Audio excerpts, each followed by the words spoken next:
ছাত্ৰ-ছাত্ৰীসকল যেটো নেৰিটছৰ exam North East Institute for talent search exam এই এক্সামটোৰ ক্লাছ 5ৰ কাৰণে মই ইম্পৰ্টেন্ট কেইটামান কুৱেশ্যন লৈ আছো যেটো জেনেৰেল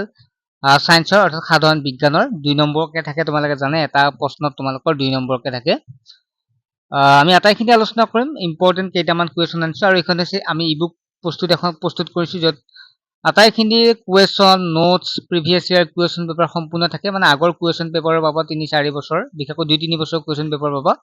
আৰু ইয়াৰ পৰে নোটস পাতি সকলোখিনি পাবা আটাইখিনি চাব পাৰিব ওতে ষ্টাডি মেটেৰিয়েল ধুনিয়া ষ্টাডি মেটেৰিয়েল হয় পিডিএফ হিচাপে আমাৰ পৰা ল'ব পাৰিব যিসকল ছাত্ৰই ইচ্ছুক হয় তোমালোকে এছএমএছ কৰিলে হ'ল নাম্বাৰটো হৈছে 9394628219 আৰু পেমেন্টটো হৈছে মাত্ৰ 39 টকা পেমেন্ট কৰাৰ লগে লগে আটাইখিনি হোৱাটছএপৰ লগে লগে পাই যাব আপোনালোকে হোৱাটছএপ নাম্বাৰ এটো হৈছে হোৱাটছএপ নম্বৰ হয় আপোনালোকে হোৱাটছএপ নম্বৰ এছএমএছ কৰিব যে ইবুকখন লাগে ক্লাছ 5ৰ বুলি বা নেৰিটছৰ ইবুকখন লাগে বুলি দিলে হ'ল ক্লাছ 5ৰ তেতিয়া আমি লগে লগে এখন কিউআৰ কোড পঠিয়াই দিম আৰু আপোনালোকে 39 টকা পেমেন্ট কৰাৰ লগে লগে মই আপোনালোকক ধুনিয়াকৈ কুৱেশ্যন পেপাৰখন মানে আটাইখিনি নোটস পাতি সম্পূৰ্ণ পঠাই দিব পাৰিম গতিকে আপোনালোকে ছাত্ৰ-ছাত্ৰীক তেনেকুৱাকৈ দেখাব পাৰিব বা চাব পাৰিব এতিয়া আমি আহিছো প্ৰশ্নখিনিলৈকে ছাত্ৰ-ছাত্ৰীসকল তোমালোকে প্ৰশ্নখিনি চাবা আৰু উত্তৰখিনি মই কৈ দিম তোমালোকে ধুনিয়াকৈ চেষ্টা কৰিবা এনেকুৱা প্ৰশ্ন পৰীক্ষাত আহিব এটা 2 নম্বৰকে থাকে মনত ৰাখিবা গতিকে আমি আজি আলোচনা কৰিম সাধাৰণ বিজ্ঞান অৰ্থাৎ সায়েন্সৰ কুৱেশ্যন ইয়াত প্ৰথম প্ৰশ্ন which one is following plant তলৰ কোনবিধ ফুল-ফুলা উদ্ভিদ ইয়াত যদি চাও তেতিয়া হলে ইয়াৰ এনসাৰটো হ'ব নিম গছ হৈছে ফুল-ফুলা উদ্ভিদ বাকি কিটা নহয় 2 নম্বৰ প্ৰশ্ন তাৰ পিছৰ প্ৰশ্নটো আছে বায়ুত কাৰ্বন ডাই অক্সাইডৰ পৰিমাণ কিমান হয়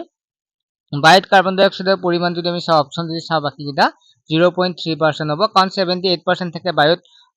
নাইট্ৰজেন থাকে ঠিক আছে 21% প্ৰায় 20.21% থাকে অক্সিজেন গতিকে অপচন আছে C2 হ'ব ইয়াৰ অপচন এটো হ'ব 0.03% হ'ব ইয়াৰ বায়ুত কাৰ্বন ডাই অক্সাইডৰ পৰিমাণ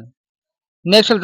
this shape of the earth পৃথিৱীৰ আকৃতি কি হ'ব ইয়াৰ আকৃতি তোমালোকে গম পাইছা আগৰ পৰা পঢ়িছা পৃথিৱীৰ আকৃতি হ'ব গোলাকাৰ হয় ঠিক আছে যেটো আমাক স্ফেৰিকেল বুলি কোৱা হয় বা গোলাকাৰ বুলি কোৱা হয় নেক্সট নাম্বাৰটো আছে প্ৰশ্নটো তোমালোকে আগবাঢ়িব পৰা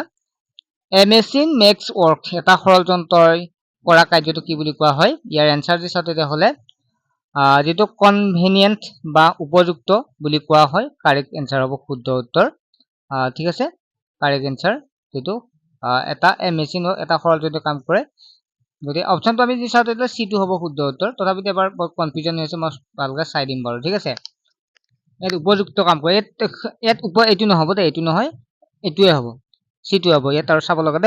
উপযুক্ত কাম কৰে যেটোক আমি কনভেনিয়েন্ট বুলি কোৱা হয় deficiency of vitamin A causes A ভিটামিনৰ অভাৱত কি হয় তোমালোকে গম পাইছা ভিটামিন A ৰ অভাৱত কি হয় কুকুৰিকণা হয় ঠিক আছে ভিটামিন A ৰ অভাৱত কুকুৰিকণা ৰোগ হয় আৰু ৰিকেট তেনেকুৱাকে যেতিয়া হাড় বিলাক বেকা হয় স্কাৰ্বি দাঁতৰ পৰা তেজ ওলালে এটো ভিটামিন C ৰ কাৰণে হয় তেনেকুৱাকে স্কাৰ্বি হয় নেক্সট প্ৰশ্নটো আছে প্লান্ট আৰু এনভায়ৰনমেন্টৰ এনেকুৱা প্ৰশ্ন আহে কি আহে তোমালোকে চাবা তলৰ কোনবিধ ফুল-ফুলা উদ্ভিদ আমি গম পালো ইয়াত অপচন আছে ইয়াত আমি আম গছ হ'ব ইয়াৰ ভিতৰত আম গছ হ'ব হা আমি বিভিন্ন ধৰণৰ অপচন থাকিব ইয়াত প্ৰথম নিম গছ থাকিল এবাৰ আম গছ হ'ব তেনেকুৱা আৰু সো নেক্সট হৈছে উদ্ভিদে বায়ুৰ পৰা কাৰ্বন ডাই অক্সাইড গ্ৰহণ কৰে কাৰ জৰিয়তে পাতৰ জৰিয়তে হয় নহয় গতিকে ষ্টমা অফ ইনলি পাতৰ পত্ৰৰন্ধ্ৰৰ জৰিয়তে কৰে ঠিক আছে ইয়াত পাতৰ লগত যেটো জড়িত থাকে হেতু হ'ব ইয়াৰ শুদ্ধ উত্তৰ নেক্সট প্ৰশ্নটো আছে which is released during photosynthesis আলোক সংশ্লেষণ বুলি কয় ভুল হৈছে আলোক মানে খালক কথা খালক সংশ্লেষণ ইংলিশটো সব ফটোসিনথেসিস আলোক সংশ্লেষণ প্ৰক্ৰিয়াত কোনবিধ গ্যাস নিৰ্গত হয় ইয়াৰ এনসাৰটো অক্সিজেন গ্যাস নিৰ্গত হয় যেটো আমি অপচন নম্বৰ সি হ'ব শুদ্ধ উত্তৰ আৰু ইয়াক কাৰ্বন ডাই অক্সাইড লয় অক্সিজেন ৰিলিজ কৰে The green pigment in leaves is called পাতৰ সেউজীয়া বৰণ পদাৰ্থবিলাক কি বুলি কোৱা হয় হেতু কোৱা হয় ক্লোৰোফিল বুলি কোৱা হয় অপচন নম্বৰ যেটো আমি পাইছো যেটো অপচন বি হ'ব ইয়াৰ শুদ্ধ উত্তৰ ক্লোৰোফিল নেক্সট প্ৰশ্নটো আছে which plant grows in desert মৰুভূমিত কোনবিধ উদ্ভিদ জন্মে ইয়াৰ এনসাৰটো যদি চাওতে হলে কেকটাছ মৰুভূমিত পোৱা এবিধ উদ্ভিদ হয় কেকটাছ হয় নেক্সট হৈছে উদ্ভিদে মাটিত থকা ডেছ শোষণ কৰে এটা মাটিত থকা কি শোষণ কৰে যে পানী আৰু খনিজ লৱণ শোষণ কৰে উদ্ভিদে মাটিত থকা ঠিক আছে এনসাৰটো কোনটো হ'ব তোমালোকে গম পাইছা পানী আৰু খনিজ লৱণ নেক্সট হৈছে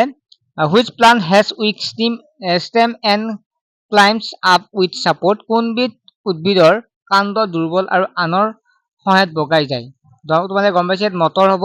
শুদ্ধ উত্তৰ। নেক্সট তলৰ কোনবিধ সেউজীয়া উদ্ভিদ সেউজীয়া নোহোৱা উদ্ভিদ? ইয়াৰ এনসাৰটো তেতিয়া ইয়াৰ শুদ্ধ উত্তৰ হ'ব কাঠফুলা হৈছে ইয়াৰ শুদ্ধ উত্তৰ। নেক্সট হৈছে the process by which plants make their food is উদ্ভিদে খাদ্য প্ৰস্তুত কৰাৰ প্ৰক্ৰিয়াটো কি বুলি কোৱা হয়? নিশ্চয় তোমালোকে গম পাইছা সালোক সংশ্লেষণ বা আলোক সংশ্লেষণ যি হয় ইয়াত ফটোচিনথেসিস হ'ব মেলি সালোক সংশ্লেষণ হ'ব দেই। নেক্সট হৈছে উদ্ভিদৰ কোন অংশত উদ্ভিদৰ পাকঘৰ বুলি কোৱা হয় যেটো আমি কিচেন বুলি কোৱা হয় হেতু হৈছে উদ্ভিদৰ পাত কাৰণ পাততে সালোক সংশ্লেষণ হৈ কেনে তাক কিচেন বুলি কোৱা হয়। তাৰ পিছত বায়ু পানী আৰু বতৰ আছে ছাত্ৰছাত্ৰী এইখিনি তোমালোকক মই নেক্সট ভিডিঅত এটা আলোচনা কৰিম আৰু তোমালোকে হেৰি কৰিব পাৰিবা নোটছখিনি ললে তোমালোকে আটাইখিনি পঢ়িব পাৰিবা আমি ইউটিউবত আটাইখিনি দিয়া অসুবিধা হয় তথাপিতো তোমালোকক দি থাকিম কিন্তু তোমালোকে মেইনলি নোটছখিনি ললে তোমালোকৰ সুবিধা হ'ব বেছি পইচাও নহয় মাত্ৰ 39 টকা পেমেন্ট কৰিলে হ'ল ঠিক আছে মাত্ৰ 39 পেমেন্ট কৰিলে হ'ল নাম্বাৰটো তোমালোকে গমে পাইছা 9394628219 এই নাম্বাৰটো SMS কৰাৰ পিছত মই তাতে QR কোড পঠাই দিম তাতে আপোনালোকে পইচাটো পঠাই দিলে মই লগে লগে PDF টো আপোনাক দি দিম ঠিক আছে নেক্সট ভিডিঅ লগ পাম বাই